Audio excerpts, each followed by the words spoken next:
드라큘라, 브람 스토커. 여기에 실린 기록들이 어떻게 순서대로 정리되었는지는 읽다 보면 자연히 알게 될 것이다. 불필요한 내용들은 전부 삭제했기 때문에 후세에는 믿기 어려운 역사도 명료한 사실로 인식될 수 있게 했다. 여기에는 처음부터 끝까지 기억의 오류로 인해 사실을 왜곡한 문장이 단 한 줄도 없다. 선택한 기록들이 전부 기록을 남긴 사람의 관점에서 그 사람이 아는 범위 내에서 실시간으로 작성되었기 때문이다. 1장 조너선 하커의 일기. 5월 3일 비스트리츠. 5월 1일 오후 8시 35분에 뮌헨을 떠나 다음날 아침 일찍 빈에 도착했다. 기차는 6시 46분 도착 예정이었지만 1시간 연착되었다. 차창 밖으로 내다본 부다페스트는 멋진 곳인 듯하다. 거리를 조금 걸어보아도 그 인상은 변하지 않는다. 나는 감히 역에서 멀리 벗어나지는 못했다. 도착이 늦었으니 가능하면 정확한 시간에 출발할 것이기 때문이다. 이 도시는 서양을 벗어나 동양으로 들어선 듯한 느낌을 준다. 이곳에 이르러 폭과 깊이가 장대해지는 도나우강 위에 지고의 서양미를 뽐내는 다리가 걸려있고 이 다리를 건너면 곧장 터키의 지배를 떠올리게 하는 풍광이 펼쳐진다. 기차는 거의 정확한 시간에 출발하여 해질녘에 클라우젠부르크에 도착했다. 이곳에서 나는 로열 호텔에 묵었다. 저녁 식사는 고추로 모양을 낸 닭고기 요리로 간단하게 때웠다. 맛은 좋았지만 양념이 강했는지 갈증이 났다.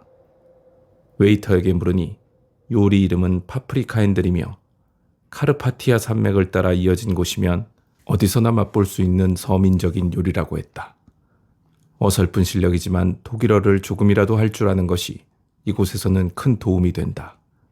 그나마도 못했더라면 몹시 곤란할 뻔했다. 런던에서 시간이 조금 남아 대형 박물관으로 가서 트란실바니아와 관련된 서적과 지도를 찾아 도서관을 훑고 다녔다. 그 나라에 대한 예비 지식을 갖추어 놓으면 그곳 귀족을 상대하는 데 틀림없이 도움이 되리라고 생각했기 때문이다. 백장이 말한 곳은 나라의 동쪽 끝, 즉 트란실바니아와 몰다비아와 부코비나 이렇게 세 주가 맞닿는 경계에 있었다. 유럽에서 가장 사람의 발길이 닿지 않은 미지의 땅인 카르파티아 산맥의 한 가운데에 해당하는 지점이었다. 나는 드라큘라 성의 정확한 위치를 알 수 있는 지도나 문헌을 하나도 찾아내지 못했다. 이 나라에 관해서는 영국의 육지 측량부 지도와 비교할 만한 제대로 된 지도가 아직까지 없기 때문이다. 하지만 드라큘라 백작이 말한 비스트리츠라는 역참이 꽤 알려진 도시라는 사실은 알 수 있었다. 내가 메모한 내용들을 이 일기장에 남겨두려고 한다. 미나에게 여행 이야기를 들려줄 때 기억을 떠올리는 데 도움이 될 것이다. 트란실바니아에는 네 민족이 모여 산다.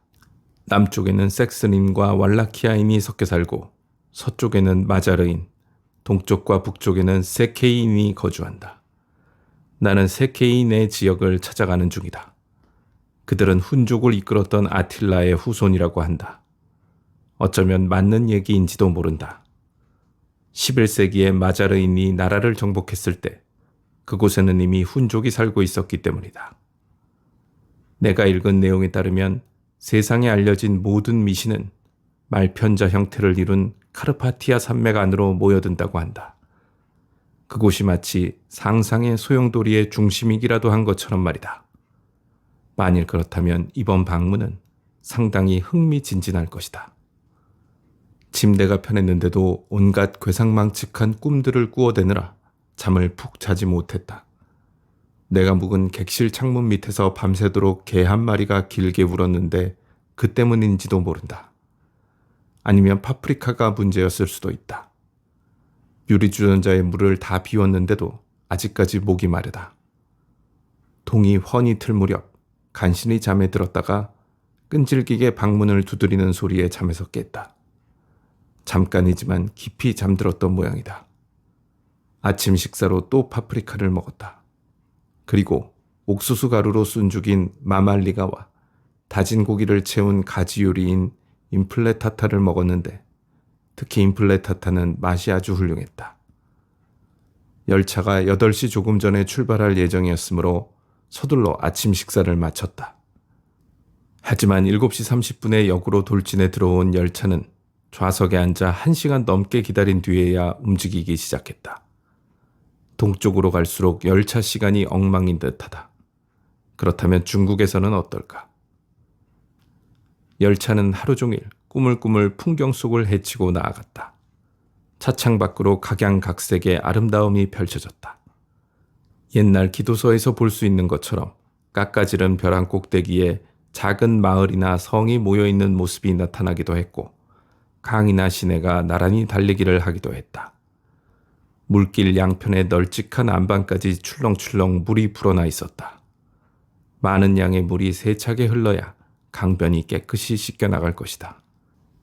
역마다 사람들이 삼삼오오, 가끔은 때로 모여 있었고 온갖 종류의 옷을 걸치고 있었다. 시골 농부 차림의 사람들도 있고 프랑스와 독일을 거쳐 오는 동안 보았던 것처럼 짧은 저고리에 둥근 모자를 쓰고 집에서 만든 바지를 입은 사람들도 있었다. 하지만 그 외에는 그림처럼 아름다웠다. 여자들은 가까이 다가가지만 않으면 퍽 어여쁘게 보였다. 단 허리 부분이 볼썽사나웠다. 여자들은 하나같이 이런저런 모양의 흰색 긴 소매 상의를 입었고 대부분 폭이 넓은 허리띠를 차고 있었다. 허리띠에서는 천 조각이 수없이 빠져나와 발레복처럼 펄럭거렸다. 물론 모두들 치마 속에 주름 속 치마를 입고 있었다. 가장 희한한 모습을 한 사람은 슬로바키아인이었다. 커다란 카우보이 모자를 쓰고 헐렁하고 때가 꼬질꼬질한 흰색 바지와 흰색 리넨 셔츠를 입고 징이 촘촘히 박히고 폭이 30cm는 됨직한 어마어마하게 무거운 가죽 허리띠를 찬 그들의 모습은 단연코 야만스러워 보였다. 그들은 기다란 장화 속으로 바지를 쑤셔넣고 검은 머리를 길게 늘어뜨리고 검은 콧수염을 무성하게 기르고 있었다. 눈길을 잡아끄는 외모였지만 결코 호감이 가지는 않았다.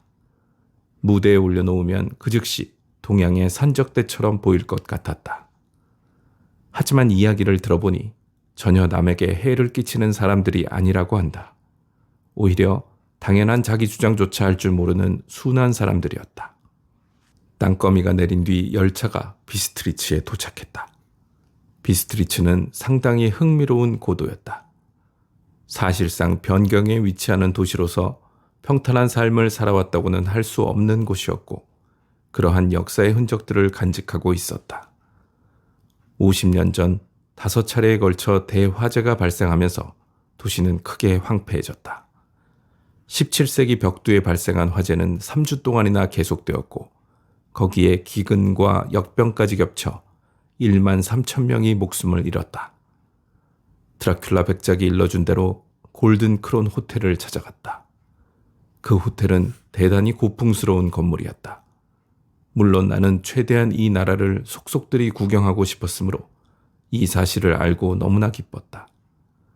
호텔에서는 내가 온다는 사실을 미리 알고 있었다. 출입문에 가까이 다가가자마자 평범한 아낙네 옷을 입은 쾌활한 인상의 중년 부인이 불쑥 모습을 드러냈던 것이다. 부인은 흰색 원피스 위에 색깔이 화려한 긴 앞치마를 둘렀는데 보기 흉할 정도로 앞치마가 몸통을 꽉 조이고 있었다. 내가 다가가자 부인이 고개 숙여 인사하며 말했다. 영국인 선생님이죠? 네, 조너선 하커입니다. 부인은 빙그레 웃더니 그녀를 따라 문간으로 나온 흰 셔츠에 나이 지긋한 남자에게 무엇라고 지시했다. 그는 사라졌다가 금세 편지 한 장을 들고 나타났다. 버시어, 카르파티아 산악지대에 오신 것을 환영합니다. 한시라도 빨리 만나고 싶습니다. 오늘 저녁 편안히 주무십시오. 내일 3시에 역마차가 부코비나로 출발할 것입니다. 선생을 위해 자리를 미리 예약해 두었습니다. 보르고 고개에서 제가 보낸 마차가 대기하고 있을 것입니다. 그 마차를 타고 이리로 오십시오. 런던에서 이곳까지 즐겁게 여행하셨기를 바랍니다. 또한 제 아름다운 영지에 머무는 동안에도 즐거움을 만끽하시기를 바랍니다. 선생의 벗, 드라큘라. 5월 4일, 호텔 주인은 백작에게서 미리 편지를 받은 모양이었다. 나를 위해 마차에서 가장 좋은 자리를 맡아놓고 있었다. 하지만 자세한 이야기를 캐묻자 그는 뭔가를 숨기는 듯 곧 입을 꾹 다물고는 내 독일어를 알아듣지 못하는 척했다. 그가 내 말을 이해하지 못할 리는 없었다. 그 직전까지 서로 완벽하게 의사소통을 했기 때문이다. 분명히 그는 내 말을 제대로 알아듣고 정확하게 답변했었다. 그와 그의 아내는 겁에 질린 표정으로 서로를 마주보았다. 그는 돈이 동봉된 편지를 받았고 그것이 자신이 아는 전부라고 웅얼거렸다.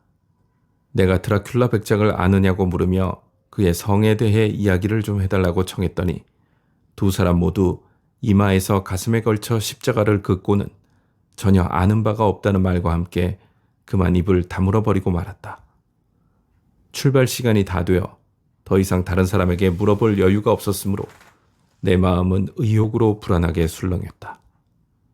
출발하기 직전 중년 부인이 내가 묵는 방으로 들어오더니 몹시 광적인 태도로 소리쳤다. 꼭 가나 하나요? 아, 젊은 양반, 꼭 가야 해요? 부인은 몹시 흥분하여 그나마 알고 있던 독일어마저 잊어버린 듯 내가 전혀 모르는 언어를 마구 섞어가며 떠들어댔다. 나는 연방 질문을 던지면서 간신히 부인이 하는 말을 따라갔다. 내가 즉시 떠나야 한다.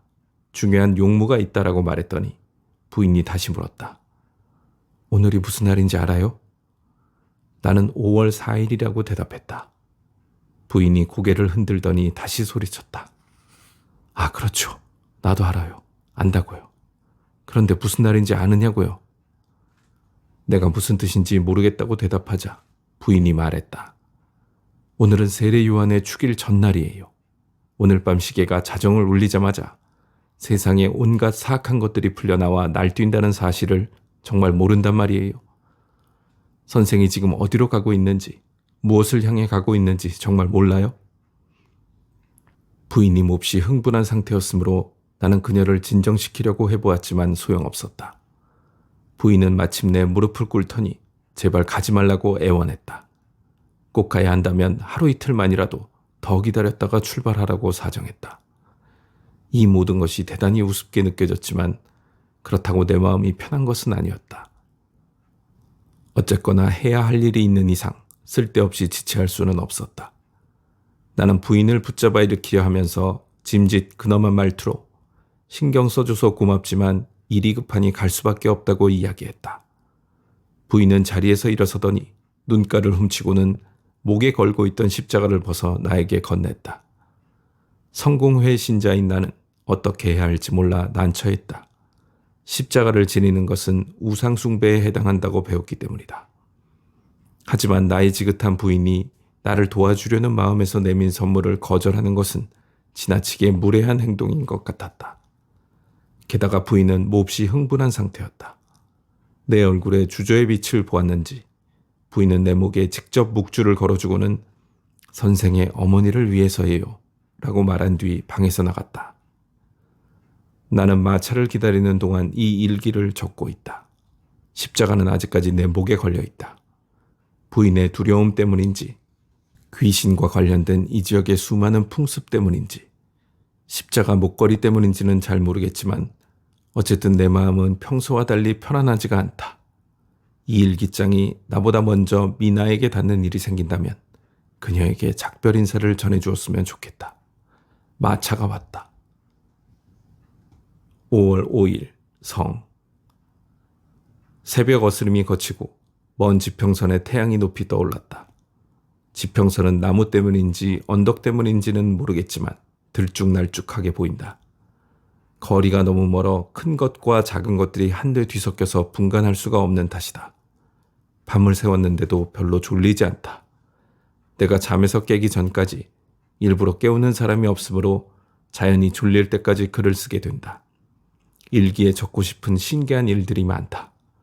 비스트리츠를 떠나기 전 내가 어마어마한 정찬을 즐기지 않았을까 잘못 상상하는 사람이 생기지 않도록 내가 먹은 저녁 식사를 있는 그대로 옮겨놓겠다. 나는 이곳 사람들이 도둑놈 스테이크라고 부르는 음식을 먹었는데 베이컨과 양파, 쇠고기 조각에 고춧가루를 뿌려 꼬챙이에 꿰어서 불에 구운 간단한 요리로서 런던에서 파는 고양이 먹이와 비슷하다. 포도주는 골든 메디아시였는데 야릇하게 혀를 톡 쏘지만 불쾌한 맛은 아니었다. 나는 이 포도주를 2잔 정도 마셨고 다른 것은 아무것도 먹지 않았다. 내가 마차에 올랐는데도 마부는 자리로 돌아올 기미가 없었다.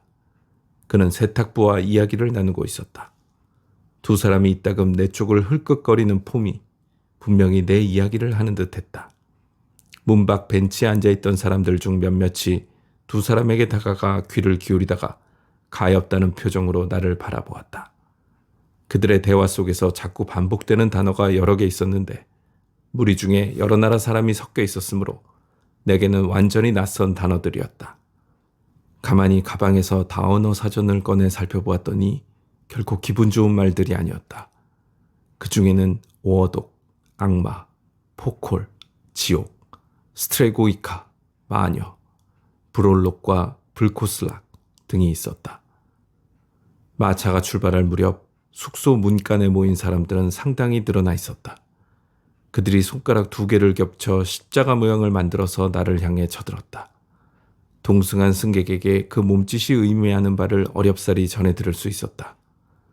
그는 처음에는 대답을 꺼렸지만 내가 영국인이라는 것을 알고는 그것이 악마의 눈을 막아주는 부적 혹은 수호자라고 설명해 주었다. 모르는 사람을 만나기 위해 모르는 곳으로 길을 떠나는 나로서는 이것 역시 전혀 유쾌하지 않은 일이었다. 어쨌거나 사람들이 하나같이 친절하고 정이 많은 데다 슬픔에 잠긴 듯이 보였으므로 나는 감동하지 않을 수 없었다.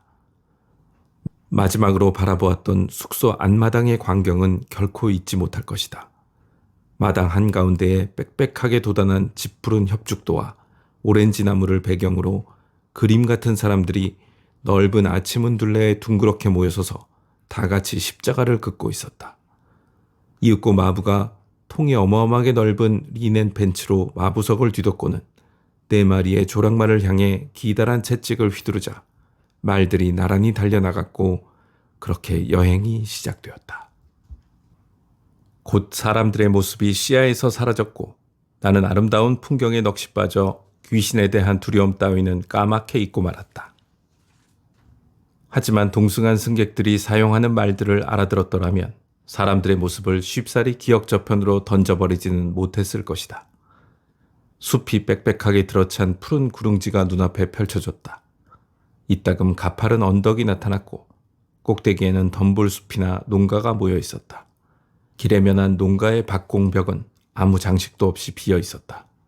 눈길이 닿는 곳마다 사과, 서양자두, 배, 버치 같은 과일나무가 휘황찬란하게 꽃을 피웠다. 나무에서 떨어진 꽃잎들이 푸른 잔디밭을 수놓았다. 이곳 사람들이 미텔란트라고 부르는 푸른 구릉지를 헤치고 나가는 동안 길은 수풀이 무성한 모퉁이를 돌아 사라지거나 여기저기서 날름거리는 불길처럼 사면을 훑는 솔숲에 흐트러진 끝자락에 가로막히기도 했다. 길이 울퉁불퉁한데도 마차는 미친 듯이 내달렸다. 그처럼 서두르는 이유를 그때는 이해할 수 없었다. 마부는 최대한 빨리 보르고 고개에 도착하는데 목숨을 건 사람처럼 보였다. 사람들 이야기를 들어보니 이 길이 여름에 다니기에는 매우 좋은 길이지만 겨울에 눈이 내린 뒤로는 아직까지 제대로 정비가 되지 않았다고 한다. 그렇다면 카르파티아 산악지대의 다른 주요 통행로와는 다른 셈이다. 너무 말끔하게 길을 닦지 않는 것이 이 지역의 오랜 전통이기 때문이다. 옛날 호스파다르이는 길을 정비하는 법이 없었다. 터키의 눈에 외국 군대를 불러들이려는 행위로 비쳐 늘 일촉즉발의 상태였던 전쟁을 재촉할 우려가 있었기 때문이다. 미텔란트의 둥글게 부푼 초록 동산들 너머로 가파른 사면이 숲으로 뒤덮인 카르파티아 산맥이 우뚝 솟아 있었다. 길 양옆으로 험준하게 버티고 선 산비탈은 오후의 햇살을 담뿍 받아 온갖 찬란한 빛깔을 내뿜었다. 봉우리 그늘은 남색과 보라색으로, 수풀과 바위가 섞인 곳은 초록색과 갈색으로 아름답게 빛나고 뾰족뾰족한 돌과 울퉁불퉁한 바위들이 가물가물한 지평선까지 끝없이 펼쳐져 있으며 그 끄트머리에 장엄하게 솟아오른 눈 덮인 봉우리가 줄지어 있었다. 산맥 여기저기에 팬 깊은 협곡으로 태양이 가라앉으면서 떨어지는 물줄기가 희게 빛나는 모습이 이따금 눈에 들어왔다. 마차가 산기슭을 빠르게 돌아나가자 우뚝 솟은 눈 덮인 봉우리가 시야를 가로막았다. 구불구불한 길을 한동안 달려온 참이라 봉우리는 바로 눈앞에 버티고 있는 듯이 보였다. 승객 한 사람이 내 팔을 건드렸다. 저거 봐요. 이스텐 제크, 신의 권자입니다. 그는 경건하게 십자가를 그었다. 구불구불 이어진 길을 끝도 없이 달려가는 동안 태양은 등 뒤로 점점 더 낮게 떨어지고 밤의 그림자가 꾸물꾸물 모여들었다. 아직까지 석양빛을 지고 있는 눈 덮인 산봉우리가 서늘한 분홍빛으로 희미하게 빛나는 탓에 땅거미가 더욱 짙게 느껴졌다. 드문드문 체코 사람과 슬로바키아 사람들을 지나쳤다. 모두들 그림처럼 인상적인 모습이었지만 갑상선종이 가슴 아플 만큼 자주 눈에 띄었다. 길가에 십자가가 여러 개 세워져 있었는데 그 옆을 지나칠 때면 승객들이 모두 십자가를 그었다. 이따금 신전 앞에 무릎을 꿇고 있는 농부와 안악들도 보였다. 마차가 가까이 다가가도 그들은 고개조차 돌리지 않았다. 바깥 세상에 대해 눈도 귀도 닫아버리고 온전히 신 앞에 자신을 바치고 있는 듯했다. 나무 위에 쌓아둔 건초더미나 가지를 늘어뜨린 채 연초록 나뭇잎 사이로 은처럼 반짝이는 자작나무의 흰 줄기처럼 내 눈에는 낯선 풍경이 많았다. 이따금 농부들이 타고 다니는 양쪽을 사다리 모양의 틀로 막은 건조 마차를 지나치기도 했다. 굴곡이 심한 울퉁불퉁한 길을 다니기에 알맞도록 뱀처럼 구불구불하게 움직일 수 있는 기다란 마차였다. 건초 마차에는 예외 없이 집으로 돌아가는 농부들이 타고 있었다. 흰옷을 입은 체코인, 색색의 양가죽 옷을 입은 슬로바키아인. 슬로바키아 사람들은 도끼날이 매달린 기다란 장대를 창기병처럼 들고 있었다. 어둠이 짙어지면서 기온이 크게 떨어졌다. 농밀해진 어둠은 참나무와 자작나무, 소나무 숲의 어둑한 안개 속으로 섞여 들어갔다. 고개를 오르면서 보니 뾰족한 산마루 사이로 깊게 팬 골짜기에는 잔설을 배경으로 짙푸른 전나무들이 여기저기 서 있었다. 이따금 길이 솔숲을 통과할 때면 어둠 속에서 거대한 잿빛 덩어리로 뭉쳐진 숲이 우리를 짓누르는 듯한 기분이 들었다. 게다가 여기저기 한 그루씩 흩어진 나무들은 섬뜩하면서도 장엄한 느낌을 자아냈다. 그 때문에 산 너머로 지는 석양이 카르파티아 산맥의 계곡을 타고 쉼없이 흘러다니는 유령 같은 구름에 기묘한 안식을 주었던 초저녁 무렵의 생각과 우울한 망상들이 되살아났다. 가끔씩 비탈이 몹시 가팔라지면 마부가 아무리 재촉해도 말들은 천천히 걸을 뿐이었다. 나는 고향 마을에서처럼 마차에서 내려 걷고 싶었지만 마부가 내 말을 들으려 하지 않았다. 안 됩니다. 여기서는 걸어 다닐 수 없어요. 들깨가 무척 사납습니다. 그러고는 한마디 덧붙였는데 동조하는 미소를 찾으려는 듯 승객들을 둘러보는 폼이 틀림없이 으스스한 농담을 의도하고 던진 말이었다. 잠들기 전에 그런 일을 당할지도 모른다니까요.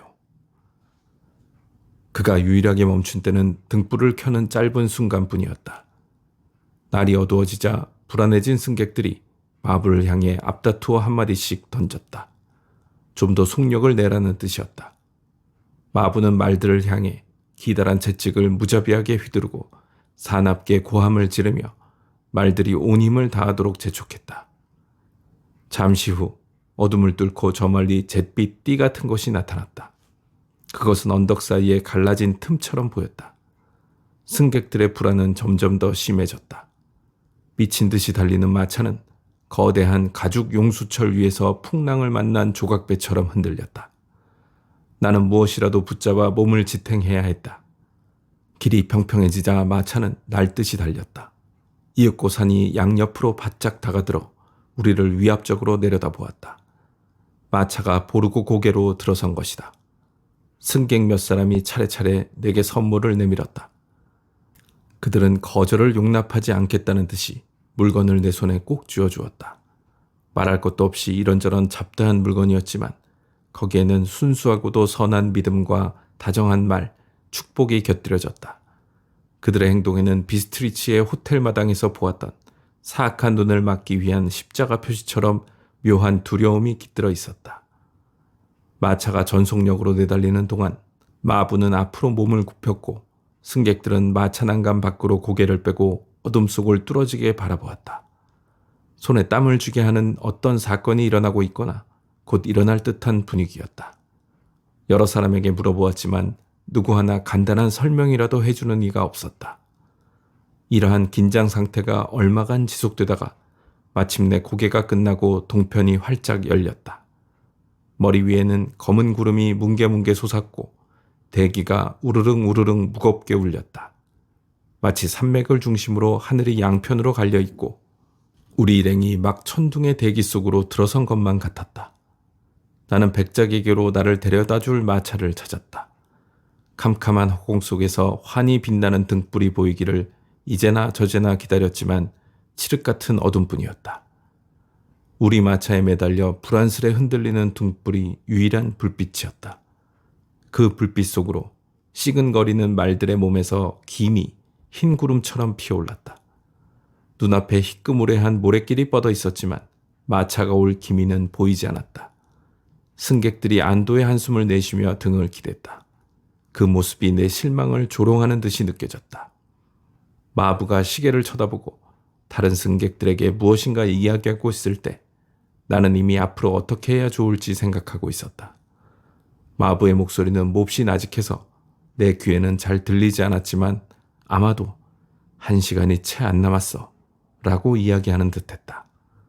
그가 이어 내 쪽으로 고개를 돌리더니 나보다 더 형편없는 독일어로 이야기했다. 여기는 마차가 없습니다. 결국 선생을 기다리지 않았다는 얘기예요. 이제 부코비나로 갔다가 내일이나 모레 돌아가요. 모레가 더 좋겠습니다. 그가 이야기하는 사이 말들이 힝 울어대며 뒷다리를 쳐들면서 사납게 날뛰기 시작했다. 마부가 굿비를 바투쥐었다. 이어 농부들이 일제히 비명을 지르며 십자가를 그었다. 갑자기 4마리의 말이 끄는 이륜 포장마차가 뒤편에서 달려와 우리 마차와 나란히 섰다. 우리 마차의 등불에 칠흑처럼 새까만 준마들이 비쳐 보였다. 갈색 수염을 길게 기른 키가 큰 마부는 커다란 검은 모자를 쓰고 있어 얼굴이 잘 보이지 않았다. 그가 우리 쪽으로 고개를 돌린 순간 두 눈이 유난히 빛을 내며 반짝였다. 그 눈동자는 불빛을 받아 빨갛게 빛났다. 그가 우리 마부에게 말했다.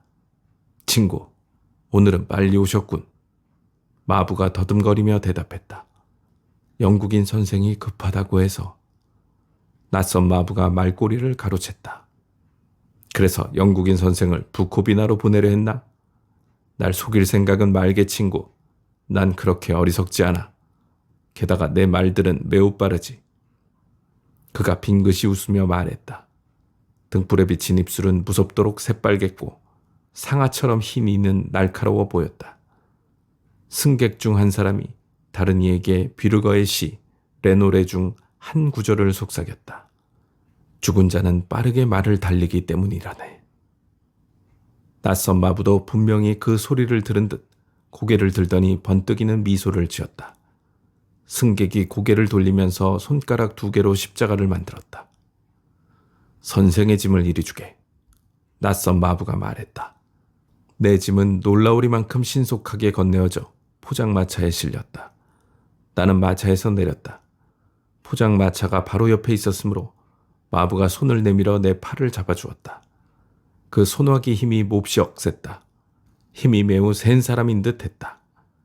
그가 아무 말 없이 고삐를 흔들자 말들이 방향을 틀었고 우리는 어둠에 쌓인 고개 쪽으로 빠르게 나아갔다. 뒤를 돌아보니 내가 타고 온 마차의 등불 아래 말들의 몸에서 김이 피어오르고 그것을 배경으로 방금 전까지의 길벗들이 십자가를 긋는 모습이 보였다. 이어 마부가 채찍을 휘두르며 고함을 지르자 마차는 부코비나를 향해 날듯이 달려갔다. 그들이 어둠 속으로 사라져버리자 나는 이상한 한기를 느꼈다. 느닷없이 외로움이 밀려왔다. 하지만 내 어깨에는 망토가, 무릎에는 담요가 덮여 있었다. 마부는 아주 유창한 독일어로 말했다. 선생, 밤 공기가 찹니다. 백작께서 선생을 잘 모시라고 하셨습니다. 의자 밑에 슬리보비츠 병이 있으니 필요하면 드십시오.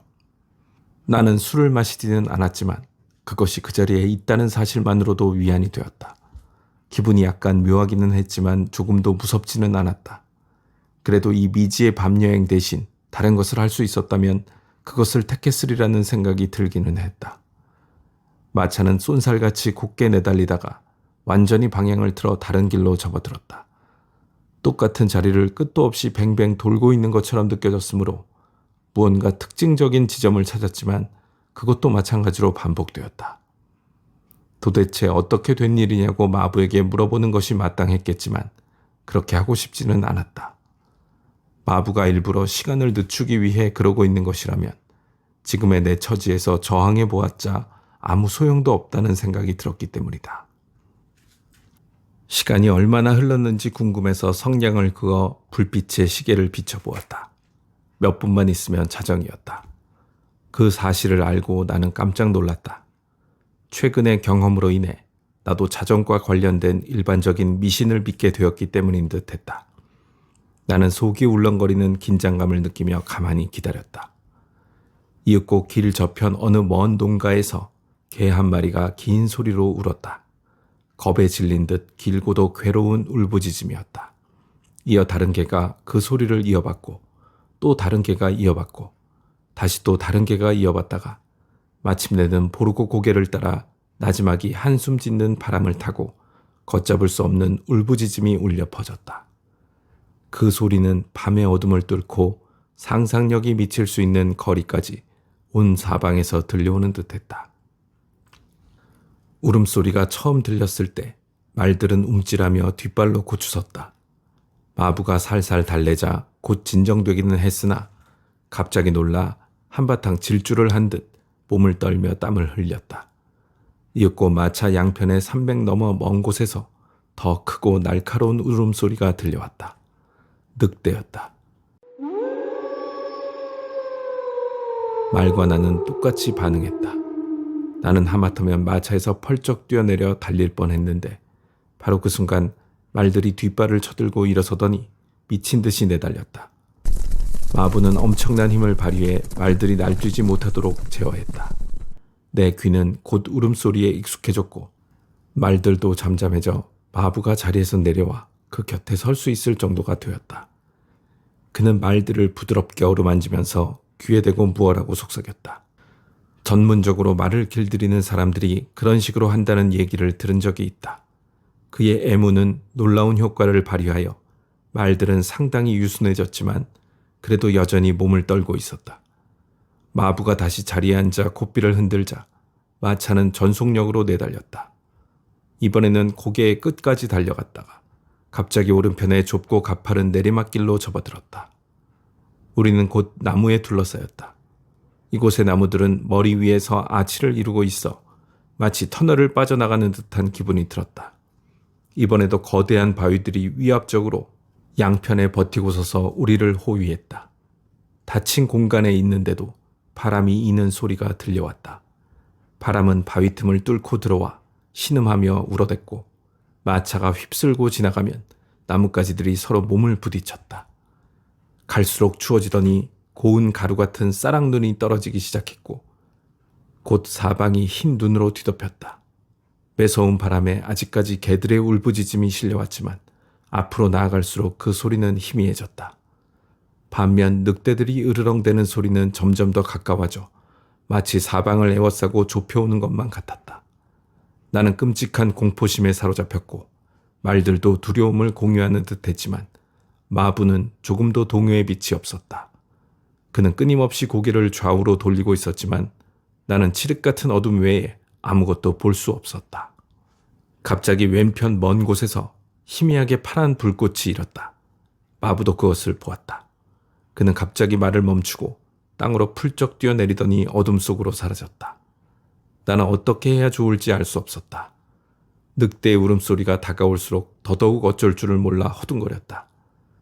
내가 그러고 안절부절 못하는 사이 마부가 호련히 나타나 아무 말 없이 자리에 앉더니 다시 길을 재촉했다. 나는 어느새 잠이 들었던 모양이다. 이 사건이 무수히 반복되었으니 꿈을 꾸었던 것이 분명하다. 이제와 돌이켜보면 무시무시한 악몽처럼 느껴진다. 다시 불꽃이 길 가까운 곳에 나타났을 때 주위가 캄캄했음에도 불구하고 나는 마부의 움직임을 볼 수 있었다. 그는 파란 불꽃이 있는 곳으로 빠르게 걸어갔다. 그것은 분명히 희미한 불꽃이었다. 도무지 주위를 밝혀주는 것 같지 않았기 때문이다. 마부가 돌멩이를 몇 개 주워 들더니 그것으로 어떤 구조물을 만들었다. 그러자 이상한 착시 현상이 나타났다. 그가 나와 불꽃 사이에 서 있는데도 불꽃의 유령 같은 형상이 똑똑히 보였던 것이다. 나는 흠칫 놀랐지만 곧 어둠 속을 뚫어지게 바라보다가 헛것을 본 모양이라고 무시해버렸다. 다음 순간 불꽃은 온데간데 없이 사라졌고 우리는 어둠 속을 빠르게 질주하고 있었다. 늑대들이 계속해서 마차 주위를 둘러싸고 달려오는지 울음소리가 따라붙었다. 마침내 마부가 이전보다 훨씬 먼 곳으로 사라져 버렸다. 마부가 모습을 감추자 말들은 한층 심하게 몸을 떨며 콧김을 뿜고 공포에 질린 울음을 울어댔다. 늑대의 울음소리가 뚝 그쳤으므로 나는 도무지 말들이 우는 이유를 알 수 없었다. 그런데 바로 그 순간 검은 구름 사이로 떠다니던 달이 돌출된 바위 꼭대기에 자라난 뾰족뾰족한 소나무 뒤에서 모습을 드러냈고 그 달빛 속에서 마차를 동그랗게 둘러싼 늑대들이 나타났다. 털이 텁수룩한 늑대들이 흰 이빨을 드러내고 붉은 혀를 늘어뜨린 채 튼튼하고 긴 다리로 버티고 서 있었다. 섬뜩한 침묵을 유지하고 있는 짐승들은 울부짖을 때와는 비교도 할 수 없을 만큼 무시무시했다. 나는 공포로 온몸이 마비되었다. 이러한 공포와 직접 얼굴을 맞대지 않고는 그 실체를 진정으로 이해할 수 없다. 달빛이 요술이라도 부린 것처럼 늑대들이 일제히 울부짖기 시작했다.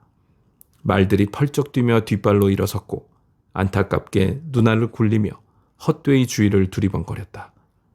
하지만 살아있는 공포가 동그랗게 사방을 에워싸고 있었으므로 그 안에 갇혀있는 수밖에 다른 도리가 없었다. 나는 마부를 소리쳐 불렀다. 우리가 살 수 있는 유일한 방법은 고리를 무너뜨려 마부가 마차로 돌아올 수 있게 하는 것뿐이었다. 나는 소리를 지르면서 마차 옆구리를 두드렸다. 그 소리에 놀라 늑대들이 겁을 먹고 도망치면 마부가 이 안으로 들어올 수 있으리라고 생각했다. 그가 어떻게 돌아왔는지 나는 모르겠다. 여하튼 높은 음성으로 당당하게 명령하는 소리가 들려왔다. 소리나는 쪽을 바라보니 마부가 길에 서 있었다. 그가 보이지 않는 장애물을 옆으로 쓸어버리듯 긴 팔을 휘두르자 늑대들이 주춤주춤 뒤로 물러났다. 바로 그때 짙은 구름이 달의 얼굴을 가렸고 우리는 다시 어둠 속에 갇혔다. 이윽고 어둠에 눈이 익었을 때 마부는 마차에 오르고 있었고 늑대는 사라지고 없었다. 이 일 역시 몹시도 기이하고 불가사의했고 끔찍한 공포에 사로잡힌 나는 말을 할 수도 움직일 수도 없었다. 뭉게뭉게 피어오른 구름이 달을 가려 사방이 칠흑같이 어두운 가운데 마차는 영원의 시간을 달렸다. 우리는 계속해서 오르막을 탔다. 이따금 짧은 내리막길도 있었지만 대부분 오르막길이었다. 어느 순간 정신을 차려보니 폐허가 된 거대한 성의 앞마당에 마부가 말을 세우고 있었다. 성의 길고 검은 창에서는 빛 한 줄기 비치지 않았고 부서진 담장은 달빛을 배경으로 뾰족뾰족한 윤곽선을 드러내고 있었다. 2장 5월 5일 잠들었던 것이 틀림없다. 정신을 온전히 차리고 있었다면 그처럼 웅장한 성으로 다가가는데 알아차리지 못했을 리가 없다. 어둠 속에서도 앞마당은 상당히 넓어 보였다. 마당에서 시작된 몇 갈래의 시커먼 길이 거대한 아치들 밑으로 뻗어 있어서 실제보다 더 커 보였는지도 모른다. 아무래도 나처럼 환하게 볼 수는 없었다. 마차가 멈추자 마부가 뛰어내리더니 손을 내밀어 내가 마차에서 내리는 것을 도와주었다. 이번에도 그의 어마어마한 힘을 느낄 수 있었다. 그의 손은 마음만 먹는다면 내 손쯤은 가볍게 으스러뜨릴 수 있는 강철 바이스 같았다. 그는 이어 내 짐을 꺼내더니 커다란 문 가까이에 서 있는 내 발치에 내려놓았다. 대못이 잔뜩 박힌 낡은 문이 육중한 돌로 쌓은 문설주 안쪽에 붙어 있었다. 어둑어둑한 가운데서도 돌에 커다란 조각이 새겨져 있고 그 조각이 풍상에 크게 마모되지 않았음을 알 수 있었다. 내가 망연히 서 있는 사이 다시 마차로 뛰어오른 마부가 고삐를 흔들자 말들이 움직이기 시작했다. 이륜마차는 어두운 통로 중 한 곳으로 자취 없이 사라져버렸다. 나는 어떻게 해야 좋을지 몰라 입을 꾹 다문 채 그 자리에 그대로 서 있었다. 종이나 노커는 어디에도 보이지 않았다. 위압적인 담이나 컴컴한 창을 내 목소리가 뚫고 들어갈 수 있을 듯 싶지 않았다. 무한정 기다리면서 의혹과 공포가 몰려드는 것을 느꼈다. 내가 온 곳은 도대체 어디일까? 어떤 사람들이 사는 곳일까? 나는 어떤 무시무시한 모험을 시작하게 된 것일까? 외국인의 런던 토지 매입을 설명하기 위해 파견된 변호사 사무원의 삶에 이런 일이 일어나도 좋단 말인가? 변호사 사무원. 미나는 그 일을 좋아하지 않는다. 변호사라면 몰라도. 런던을 떠나기 직전 시험 성적이 잘 나왔다는 이야기를 들었으니 나는 이제 정식 변호사다. 나는 꿈인지 생시인지 분간할 수가 없어 두 눈을 문지르고 살을 꼬집어 보았다. 모든 것이 악몽인 듯했고 금세라도 깨어날 것만 같았다. 눈을 뜨면 우리 집일 것 같고 가끔 밤새워 일한 뒤 보았던 광경처럼 창문 밖에서 희붐하게 먼동이 터올 것 같았다. 하지만 꼬집힌 살은 아팠고 두 눈을 비벼도 모든 것이 그대로였다. 나는 멀쩡한 정신으로 카르파티아 산악지대에 서 있었다. 이제 내가 할 수 있는 일이라고는 인내심을 발휘하여 아침이 밝기를 기다리는 것뿐이었다. 이러한 결론을 막 내렸을 즈음 육중한 문 뒤에서 무거운 발소리가 들리더니 좁은 문틈으로 희미한 불빛이 다가오는 것이 보였다. 이어 쇠사슬이 쩔그렁 부딪히고 무거운 빗장을 철커덕 벗기는 소리가 났다. 오랫동안 쓰지 않아 녹이 슬었는지 열쇠 돌아가는 소리가 날카로웠다. 마침내 육중한 문이 안쪽으로 열렸다. 문간에는 키 큰 늙은이가 서 있었다. 길고 흰 코수염 외에는 말끔하게 면도한 얼굴이었고 머리끝부터 발끝까지 온통 검은색으로 휘감고 있었다. 그의 몸에서 색깔이라고는 손톱만큼도 찾아볼 수 없었다. 그가 손에 든 고풍스러운 은 등잔에는 등피도 갓도 씌워져 있지 않았다. 외풍에 흔들리는 불꽃이 너울거리는 그림자를 길게 던졌다. 늙은 남자는 오른손을 들어 정중하게 안으로 들어오라는 몸짓을 했다. 유창한 영어였지만 어딘지 모르게 억양이 어색했다. 제 집에 오신 것을 환영합니다. 마음 편하게 들어오십시오. 손님을 맞으려면 앞으로 걸어 나오는 것이 예의일 텐데도 그는 안으로 들어오라는 손짓을 한 채 그대로 굳어버린 석상처럼 뻣뻣하게 서 있었다. 하지만 내가 문턱을 넘어선 순간 그는 반색하며 앞으로 다가와 손을 내밀고 얼굴이 찌푸려질 만큼 세게 내 손을 쥐었다. 그 손이 산자보다 죽은 자의 손에 가까울 정도로 얼음장같이 차가웠는데도 그 차가움보다 얼얼함이 더 강렬하게 느껴졌다. 그가 다시 말했다. 제 집에 오신 것을 환영합니다. 자유롭게 오셨다가 안전하게 가시면 됩니다. 가져온 행복은 남겨두고 가십시오. 그의 억센 소나기 힘은 마부를 떠올리게 했고 마부의 얼굴을 제대로 보지 못했으므로 잠시 두 사람이 동일 인물이 아닐까 하는 의심이 들었다. 나는 사실을 확인하기 위해 추궁조로 물었다. 드라큘라 백작이십니까? 그가 정중하게 고개를 숙이며 대답했다. 제가 드라큘라입니다. 제 집에 오신 것을 환영합니다. 하커씨, 어서 들어오십시오. 밤 공기가 찹니다. 식사도 하고 휴식도 취하셔야죠. 그는 말끝을 맺기도 전에 벽에 붙은 성반에 등잔을 올려놓고 앞으로 걸어 나와 내 짐을 들었다. 내가 미처 말릴 새도 없이 그는 짐을 날랐다. 내가 얼른 말렸지만 그는 고집을 피웠다. 아닙니다, 선생. 선생은 제 손님입니다. 시간이 늦어 부리는 사람들이 모두 잠자리에 들었군요. 제가 직접 모시겠습니다. 그는 고집스럽게 끝까지 내 짐을 들어 날랐다. 우리는 통로를 지나 거대한 나선형 계단을 오른 뒤 또 다른 널찍한 통로를 지났다. 발걸음을 내디딜 때마다 돌바닥이 무겁게 울렸다. 통로 끝에 다다른 그가 육중한 문을 밀어 열자 불이 환하게 밝혀진 방이 나타났다. 장작불이 활활 타오르는 거대한 벽난로와 식탁을 보고 나는 몹시 기뻤다. 백작이 걸음을 멈추고 내 가방을 내려놓더니 문을 닫고 방을 가로질러 걸어가 다른 문을 열었다. 그러자 등불 하나가 켜져 있을 뿐인 작은 팔각형 방이 나타났다. 잠깐 살펴보았는데 창문이 없는 것 같았다. 백장은 이 방을 지나 또 다른 문을 열고는 내게 들어가라고 손짓했다. 반갑게도 불을 환하게 밝힌 커다란 침실이었다. 이번에도 장작불이 실내를 훈훈하게 덮이고 있었다. 휑하게 뚫린 굴뚝 속으로 타닥타닥 장작 타는 소리가 울려 퍼졌다. 백장은 내 짐을 방 안에 내려놓고 뒤로 물러서더니 다음과 같은 말을 남긴 뒤 문을 닫았다. 먼 길을 오셨으니 일단 씻고 싶으시겠죠. 필요한 물품은 전부 갖춰져 있을 겁니다. 준비가 끝나면 저쪽 방으로 오십시오. 저녁 식사가 준비되어 있습니다. 불빛과 온기와 백작의 친절한 환대가 내 모든 의심과 걱정을 날려버렸다. 이미 정상 상태를 회복한 나는 심한 허기를 느꼈다. 서둘러 목욕을 마치고 식사가 마련된 방으로 갔다. 식사는 벌써 차려져 있었다. 커다란 벽난로 한쪽에 서서 석조 기둥에 몸을 기대고 있던 집주인이 우아한 손놀림으로 식탁을 가리키며 말했다. 어서 자리에 앉아 마음껏 드십시오. 제가 함께 들지 못하는 무례를 용서해 주실 줄로 믿습니다. 죄송하지만 저는 아까 식사를 마쳤습니다. 나는 호킨스 씨가 맡긴 봉인된 편지를 그에게 건넸다. 그가 봉투를 열고 진지한 표정으로 읽더니 매력적인 미소와 함께 도로 건넸다. 편지의 한 구절은 내게 가슴 떨리는 기쁨을 주었다.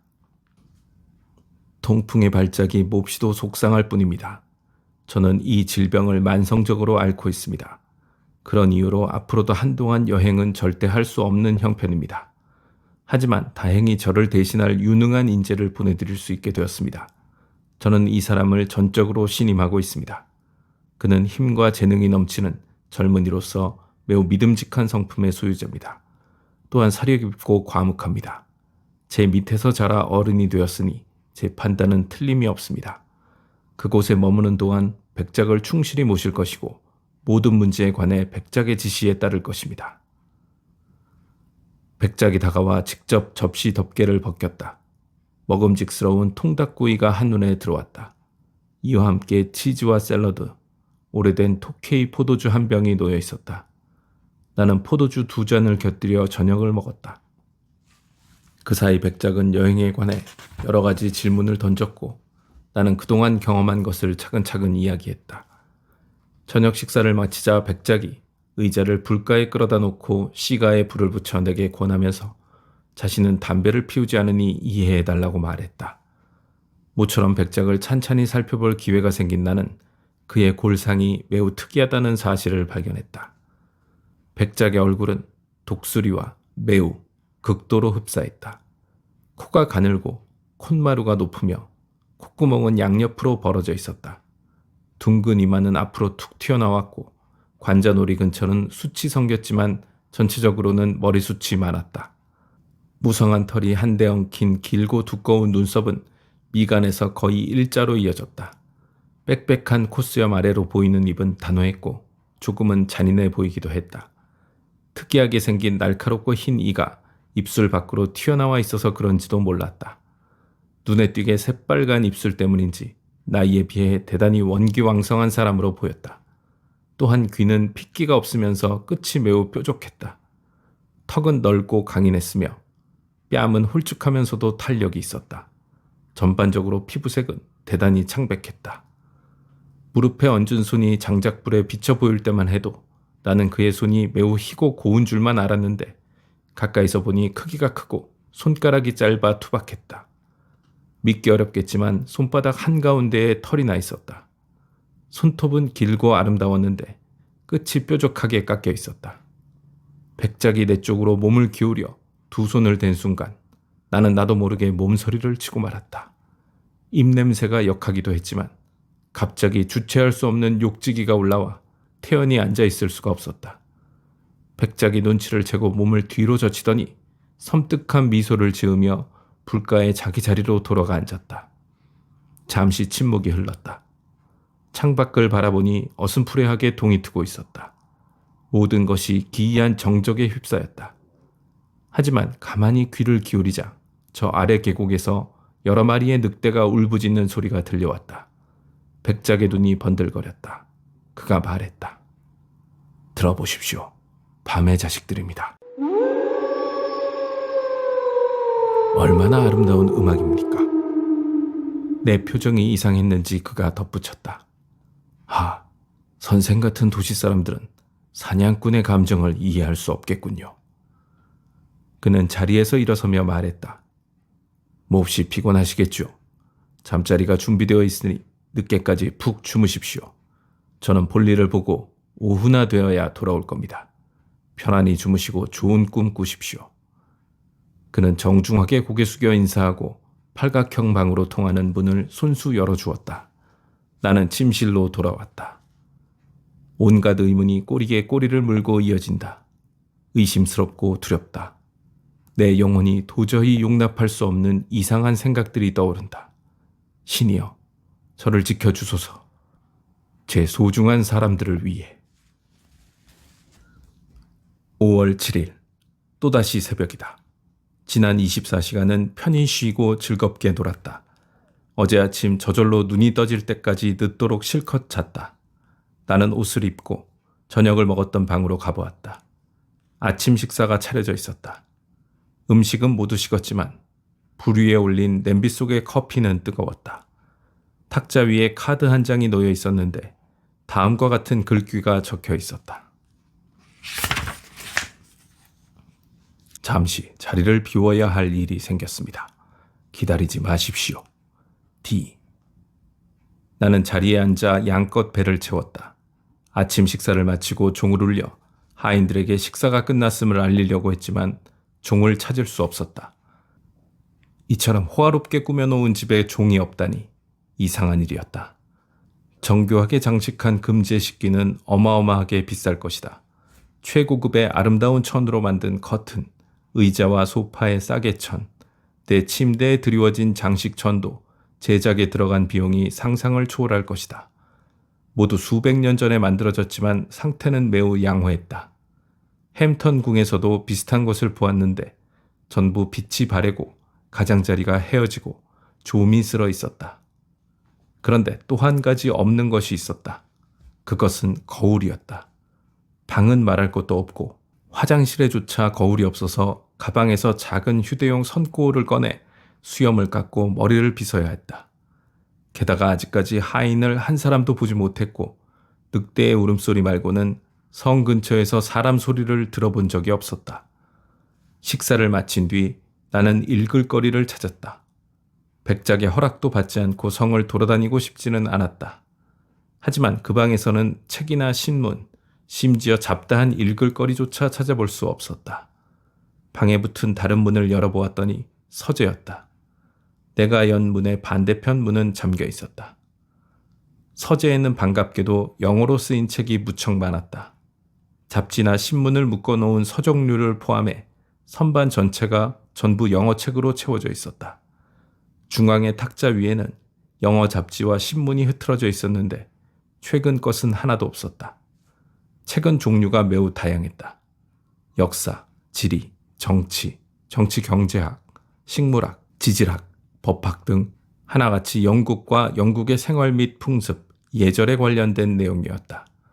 런던 인명록이나 신사록, 휘터커 영감, 보병 및 수병 명부, 어쩐지 반가운 마음이 들게 하는 법조문 목록 같은 참고도서까지 있었다. 책들을 펴보고 있는데 문이 열리더니 백작이 들어왔다. 그는 다정하게 인사한 뒤 간밤에 잘 잤느냐고 물었다. 이어 이렇게 말했다. 서재에 계시는 것을 보니 안심입니다. 선생이 흥미를 느낄 만한 책들이 많을 거라고 확신하니까요.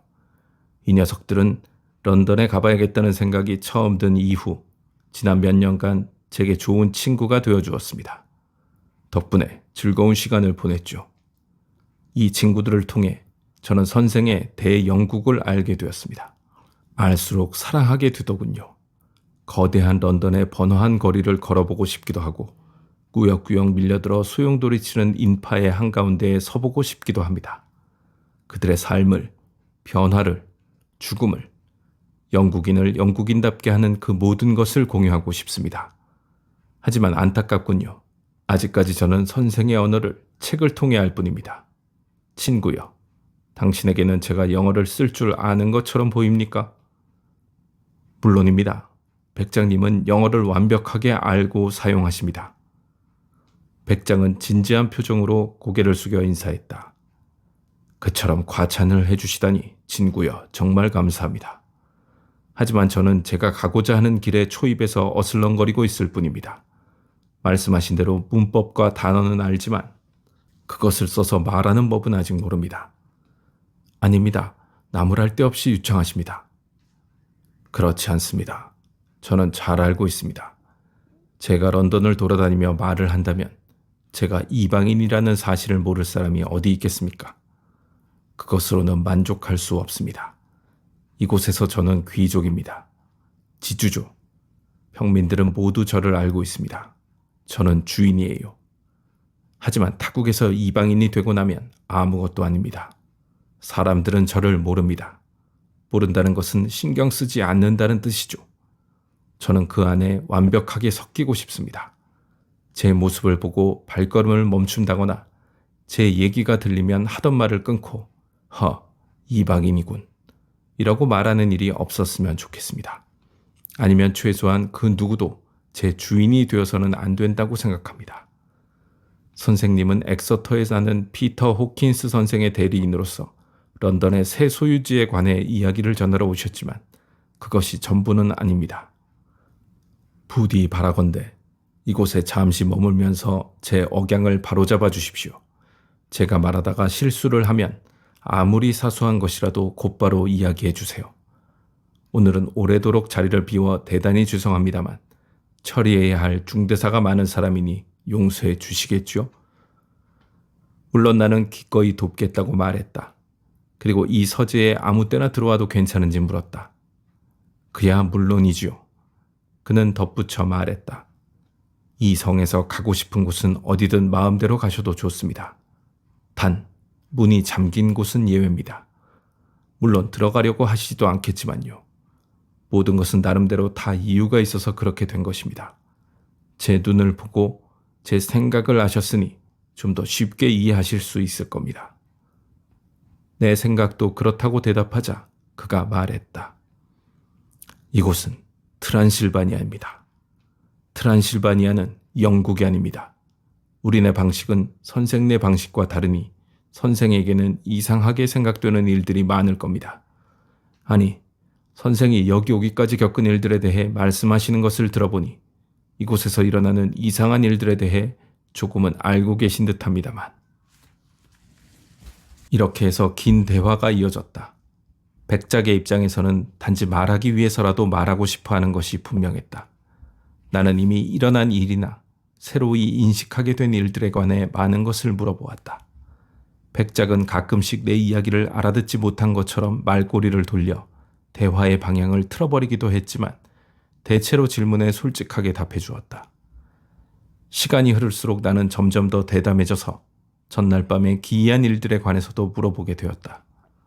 예를 들면 마부가 어째서 푸른 불꽃이 나타난 곳으로 다가갔는지, 푸른 불꽃이 나타난 곳에 금이 묻혀 있다는 이야기가 정말 사실인지 물어보았다. 그는 1년 중 특별한 날, 특히 사악한 정령들이 마구 날뛴다는 지난밤 같은 때에는 보물이 감춰진 곳 어디서나 푸른 불꽃이 나타날 수 있다고 설명했다. 선생이 지난밤 거쳐온 지역에 보물이 묻혀 있다는 데 대해서는 의심의 여지가 없습니다. 그 땅을 두고 왈라키아족과 섹슨족, 터키족이 수백 년 동안 다퉜으니까요. 병사와 애국자, 침략자의 피로 비옥해지지 않은 토양이 하나도 없을 정도입니다. 옛날 격동의 시절 오스트리아인과 헝가리인이 때로 몰려왔을 때에는 남녀노소를 가리지 않고 나라를 걱정하는 모든 이들이 분연히 일어섰습니다. 그들은 통행로 위에 바위에 숨어 적군이 오기를 기다렸죠. 산사태를 일으켜 적들을 괴멸하기 위해서였습니다. 마침내 침략군이 승리하기는 했지만 그들이 발견한 것은 거의 없습니다. 대부분 땅속에 묻혀버렸기 때문이죠. 그렇다면 그처럼 명확히 자리를 알려주는 표시가 있는데도 어째서 오랜 세월 동안 발굴되지 않고 그대로 묻혀 있었을까요? 불길이 타오르는 자리를 파보기만 하면 되는 것 아닙니까? 백작이 빙글에 웃자 잇몸이 드러나면서 길고 뾰족한 송곳니가 기이하게 돌출되었다. 그가 대답했다. 농사꾼이란 근본적으로 겁이 많고 멍청한 족속이기 때문입니다. 그 불길은 딱 하룻밤에만 나타납니다. 그날 밤에는 이 땅에 사는 사람은 누구나 불가피한 경우를 제외하고는 집 밖으로 나오려 하지 않습니다. 설령 밖으로 나온다 해도 무엇을 해야 할지 모른단 말입니다. 불길이 타오르는 곳을 표시해 둔 사람이라도 날이 밝고 나면 제가 한 일이건만 어딜 파보아야 할지 모릅니다. 맹세컨대 선생이라도 표시해 둔 장소는 절대 다시 찾지 못할 겁니다. 그렇군요. 저로서는 어디를 파보아야 할지 죽은 자만큼도 알지 못합니다. 그리고 대화는 다른 주제로 넘어갔다. 이윽고 백작이 말했다. 자, 그럼 런던에 대해서 제 소유로 구입해 주신 저택에 대해서 이야기해 주십시오. 나는 일에 대한 태만함을 사과한 뒤 내 방으로 가 가방에서 서류를 꺼냈다. 서류를 순서대로 정리하고 있는데 옆방에서 도자기와 은식기가 짤강거리는 소리가 들렸다. 지나치면서 보니 식탁이 말끔하게 치워지고 등불이 켜져 있었다. 시간이 늦어 날이 컴컴했으므로 서재에도 등불이 켜져 있었다. 백작은 소파에 기대앉아 하고 많은 것 중에서 하필이면 영국 전역 철도 시간표를 읽고 있었다. 내가 들어서자 그는 탁자 위의 책과 문서들을 치웠다. 우리는 온갖 종류의 계획안과 증서와 수치들을 자세히 살펴보았다. 그는 모든 것에 흥미가 있었고 저택이 있는 장소와 주위 환경에 관해 셀 수 없이 많은 질문을 해댔다. 그는 주변 환경에 관한 이야기를 꺼내기 위해 미리 공부를 해둔 것이 틀림없었다. 마지막에 가서는 늘 나보다 훨씬 많은 것을 알고 있었다. 내가 그렇게 말하자 그가 대답했다. 글쎄요, 친구요. 저로서는 그래야 하는 게 아닐까요? 그곳에 가면 완전히 외돌토리가 될 테니 말이죠. 나의 친구 하커 조너선 씨. 아니지, 용서하십시오. 성을 먼저 말하는 이곳 풍습에 익숙해져서 그만. 나의 친구 조너선 하커 씨가 늘 곁에 붙어서 틀린 것을 고쳐주고 모자란 부분을 채워줄 수는 없으니 말입니다. 멀리 떨어진 엑서터에 계실 게 아닙니까? 제 또 다른 친구 피터 호킨스 씨와 함께 법률 문서와 관련된 일을 하면서 말이죠. 우리는 퍼플릿에 있는 주택 매입 문제를 샅샅이 검토했다. 내가 사실을 설명한 뒤 필요한 서류에 백작의 서명을 받고 이 서류들과 함께 호킨스 씨에게 보낼 편지를 작성하는 일을 마치자 백작이 어떻게 그처럼 꼭 맞는 곳을 발견하게 되었느냐고 물었다. 내가 이전에 써두었다가 그에게 읽어준 메모를 여기에 옮긴다. 퍼플린 샛길에서 고객의 요청에 적합한 저택을 우연히 발견했다. 매매를 알리는 다 낡아빠진 표지판이 붙어 있었다. 육중한 돌로 쌓은 높다란 담장에 둘러싸인 아주 오래된 건물인데 오랜 세월 보수하지 않고 내버려둔 것 같았다. 굳게 닫힌 문은 나무와 철로 만들어졌고 형편없이 녹슬어 있었다. 이 장원의 이름은 카펙스다. 말할 것도 없이 사방이라는 단어가 와전된 것이다. 저택의 내면이 나침판의 기본 방향과 일치하기 때문에 붙은 이름이다. 대지는 약 8940제곱미터로 위에 언급한 견고한 석벽에 둘러싸여 있다. 나무가 울창해 음침한 느낌이 들고 깊고 검은 연못 내지는 작은 호수가 있다. 물이 맑고 상당히 세찬 물줄기를 이루며 흐르는 것으로 보아 틀림없이 몇 개의 샘에서 물이 흘러드는 듯하다. 저택은 규모가 매우 크고 완전히 시대를 거스른 중세풍이다. 대단히 두툼한 돌로 지었는데 꼭대기 부근에 작은 창이 몇 개 있을 뿐이고 그나마도 튼튼한 쇠창살이 가로막고 있다. 성체 같은 느낌이 들기도 하고 오래된 교회당 같기도 하다. 열쇠가 없어서 집 안으로 들어가 볼 수는 없었지만 마침 코닥이 있어 여러 각도에서 사진을 찍어 두었다. 집은 하나씩 둘씩 덧붙여 지은 것으로서 짐작컨대 건물이 차지하는 면적이 매우 넓은 듯하다. 가까이에 있는 몇 채의 집들 중 규모가 큰 건물은 최근에 지어져 사설 정신병원으로 쓰이고 있다. 하지만 안뜰에서는 보이지 않는다. 내가 읽기를 마치자 백작이 말했다. 무엇보다 오래된 큰 건물이라니 더욱 반갑습니다. 저는 사실 옛날 사람이라서 새 집에 살면 죽고 말 겁니다. 집이라는 게 하루아침에 살만한 곳이 되는 건 아니죠. 하루하루가 모여 어느 세월에 100년이 되겠습니까? 옛날 예배당 같은 느낌이 든다는 것도 마음에 드는군요. 우리 트란실바니아 귀족들은 우리의 뼈가 평민들과 함께 묻히는 것을 달가워하지 않습니다. 저는 화려함이나 흥청망청 노는 것에는 관심이 없습니다. 환하게 쏟아지는 햇살이나 반짝이는 수면도 좋아하지 않아요. 그런 건 젊은 애들에게나 어울리죠. 저는 더 이상 젊지가 않습니다. 죽은 자에 대한 애도로 피곤한 세월을 보낸 제 마음은 환락에 빠지려야 빠질 수가 없습니다. 게다가 제 성의 담장은 무너졌습니다. 그늘이 많고 무너진 벽과 여닫이 창으로 찬바람이 쌩쌩 몰아칩니다. 저는 그늘이 좋아요. 그럴 수만 있다면 늘 홀로 생각에 잠겨 있고 싶습니다. 하지만 백작의 표정은 그의 말과 어울리지 않았다. 백작의 특이한 골상 때문에 그의 미소는 불길하고 음울하게 느껴졌다. 그는 잠시 방을 비우겠다고 양해를 구하더니 서류를 모두 집어넣으라고 말했다. 그가 나가고 조금 뒤 나는 주위의 책들을 살펴보았다. 그중 한 권은 지도책이었는데 당연한 일이지만 영국면이 펼쳐져 있었다. 영국 지도를 자주 들여다보는 듯 했다. 찬찬히 살펴보니 몇 군데 작은 동그라미가 쳐져 있는데 그중 하나는 런던 동편에 가까운 곳으로서 그의 새로운 장원이 위치한 지점이었고 다른 둘은 요크셔 해안에 있는 휘비였다. 다시 돌아온 백작은 기분이 한결 나아 보였다. 아직도 책을 보고 계시네요. 좋아요. 그래도 하루 종일 일할 수는 없지 않습니까? 어서 갑시다. 저녁 식사가 준비되었어요. 백작이 내 팔을 잡았고 우리는 옆방으로 함께 갔다. 식탁 위에는 훌륭한 만찬이 차려져 있었다. 백작은 외출했다가 밖에서 저녁을 먹었다며 다시 한번 양해를 구했다. 그리고 전날 밤과 마찬가지로 의자에 앉아 내가 식사하는 동안 여러 가지 이야기를 했다.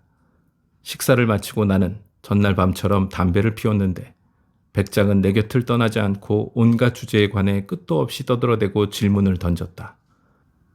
시간이 매우 늦었으리라는 짐작이 들었지만 고객의 바람이라면 무엇이든 들어주어야 한다는 의무감에서 아무 말도 하지 않았다. 전날 푹 자둔 덕택에 기운이 많이 회복되었는지 그다지 졸리지도 않았다. 하지만 새벽이 밝아올 무렵 오싹한 한기가 밀려드는 것은 어쩔 수 없었다. 그것은 밀물과 썰물이 번갈아 드는 것과 비슷했다. 죽음의 문턱에 다다른 사람은 보통 새벽이 밝아올 때나 조수의 흐름이 바뀔 때 세상을 떠난다고 한다.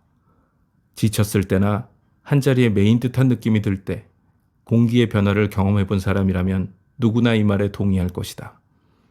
투명한 아침 공기를 뚫고 느닷없이 수탉이 기이할 만큼 날카롭게 우는 소리가 들려왔다. 그러자 드라큘라 백작이 벌떡 일어서며 말했다. 이런, 또 아침이 밝았군.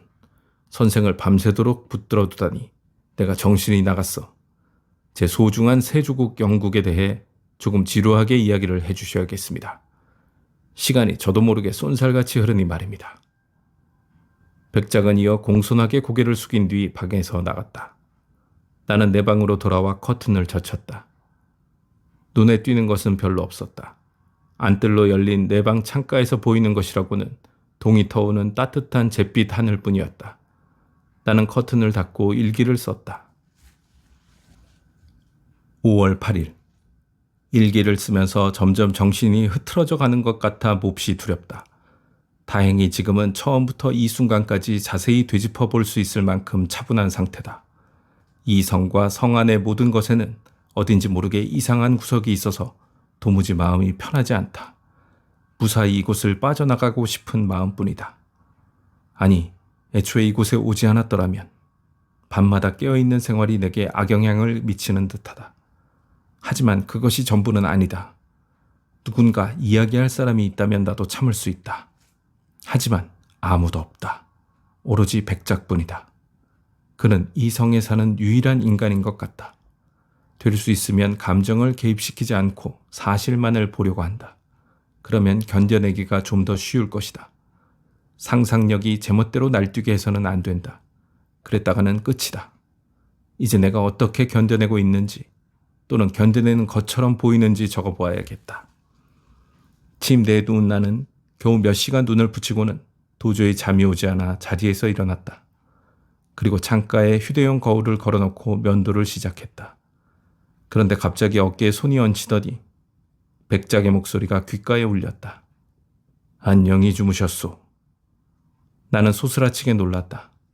분명히 거울에는 실내가 전부 비치고 있었는데 백작의 모습은 못 보았기 때문이다. 깜짝 놀라는 바람에 얼굴을 살짝 베었는데 그 순간에는 그 사실을 알지 못했다. 백작의 인사에 답한 뒤 내가 어째서 백작의 모습을 보지 못했는지 의아스러워 다시 거울로 얼굴을 돌렸다. 이번에도 마찬가지였다. 곁눈으로 백작의 모습을 보니 그는 분명히 내 곁에 있는데도 거울 속에는 없었다. 등 뒤편의 실내가 전부 보이는데 내 얼굴 외의 사람의 모습은 전혀 보이지 않았다. 너무나도 불가사의한 이 사실에 나는 경악했다. 백작이 다가올 때마다 느꼈던 어딘지 모르게 불편한 느낌이 한층 강해졌다. 그런데 그 순간 상처에서 피가 흐르는 것이 보였다. 핏방울이 턱 끝에서 똑똑 떨어지고 있었다. 나는 면도기를 내려놓고 상처를 누를 것을 찾아 몸을 반쯤 돌렸다. 백작이 내 얼굴을 보더니 갑자기 분노한 악마처럼 두 눈을 번들거리며 내 목을 움켜잡았다. 하지만 내가 몸을 뒤로 빼는 바람에 그의 손이 십자가가 달린 묵주에 닿았다. 순식간에 백작의 분위기가 달라졌다. 그처럼 삽시간에 분노가 사라져버리다니. 나는 그가 정말 화가 났었는지조차 확신할 수 없었다. 그가 말했다. 조심하십시오. 베이지 않도록 주의해야지. 이 나라에서 피를 흘린다는 것은 상당히 위험한 일입니다. 그리고 휴대용 거울을 움켜쥐며 덧붙였다. 이것이야말로 말썽을 일으키는 장본인입니다. 인간의 허영이 만들어낸 몹쓸 물건이죠. 치워버리십시오. 그는 그 끔찍한 손으로 단번에 무거운 창을 열어젖히더니 거울을 내던져 버렸다. 거울은 저 아래 안뜰의 돌에 부딪혀 산산조각이 났다. 그는 한마디 말도 없이 방에서 나갔다. 이제는 어떻게 면도를 해야 할지 참으로 난감한 일이다. 시계값이나 다행히 금속으로 만들어진 세수대야 바닥을 활용하는 수밖에 없다. 식당으로 갔더니 아침 식사가 차려져 있었다. 하지만 백작의 모습은 어디에도 보이지 않았다. 나는 별수 없이 혼자서 아침을 먹었다. 아직까지 백작이 먹거나 마시는 모습을 보지 못했으니 참으로 이상한 일이다. 그는 정말 특이한 인간이다. 아침 식사를 끝낸 뒤 잠깐 동안 성을 여기저기 돌아보았다. 계단을 올라갔더니 남쪽으로 향한 방이 있었다. 전망이 무척 좋았다. 내가 선 자리에서 사방이 한눈에 들어왔다. 성은 무시무시한 벼랑 끝에 서 있었다. 창에서 돌을 떨어뜨리면 좋기 수백 미터는 허공을 날아갈 것이다. 눈길이 닿는 곳까지 푸른 나무들의 바다였다. 드문드문 깊은 벼랑이 보였다. 여기저기 은빛 물줄기가 깊은 고를 이루며 숲을 구불구불 관통하고 있었다. 하지만 사실 나는 아름다운 경치를 묘사할 기분이 아니다. 풍경을 감상하고 조금 더 돌아보았더니 어디를 가나 문이란 문은 모조리 잠겨 있거나 빗장이 걸려 있었다. 성벽 위에 창문으로 나가지 않는 이상 출구는 어디에도 없다. 성은 다름 아닌 감옥. 나는 그 안에 갇힌 포로다.